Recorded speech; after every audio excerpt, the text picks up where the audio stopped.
Mesilaste jaoks on talvitumine meie põhjamaises kliimas üsna raske ajajärk, sest et see aeg, kus mesilased lendama ei pääse, võib olla 6 kuni 7 kuud pikk.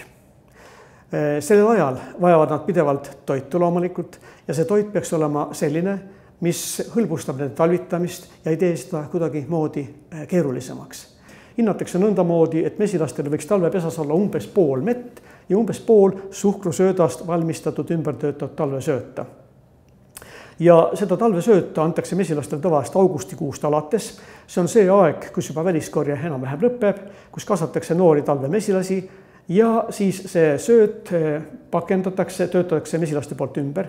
Mesilased lõhuvad selle valge suhkru ehk roosuhkru, kristallid või molekulid, mis on suured pikad, lõhuvad tükkideks.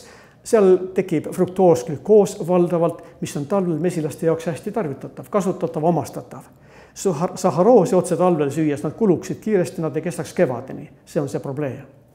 Kui selline mesi meie asendaja, ütleme, ehk talvesööt pakendatakse kohta, kust haue koorus ja kuhu just ka talvekobar jääb paika sügisel talveks valmistudes, siis see sööt, kui mesilaskobaras seda tarvitakse, ei täida mesilaste seede kulglat jääkidega nii kiiresti, kui mesi täidaks. Ja nõndamoodi saavad nad kogu sügistalve kuni kusagil talve keskpaigani üsna rahulikult talvituda, nende seolestik on tühi. Aga kevade pole talve, kui nad hakkavad juba kasvatama hauet ehk noori mesilasi, vaat siis on neil vaja juba mett koos seal sisalduvate väga väärtuslike ainetega, mikroelementide, kõige muuga, vitamiinidega. Ja vaat siis jõuab mesilaste kobar päris õige naturaalse meeni ja hakkab seda tarvitama.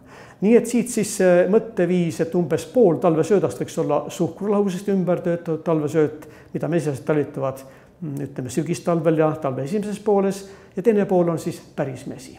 Ja et oleks välditud selle müüdi uskumine, et kristalliseerunud mesi, see on suhkrustunud mesi ja see vist on suhkruga tehtud mesi. Ei, seda kindlasti mitte. Talvesöödaks antud suhkrulahusest valmistatud sööda tarvitavad mesilased talvel ära, see on kevadeks otsas, see ei saa enam kunagi meie hulka sattuda. Ja mesi, mida meie mesilased ja mesinikud toodavad, on kõige puhtam loodusest pärinev naturaalne mesi.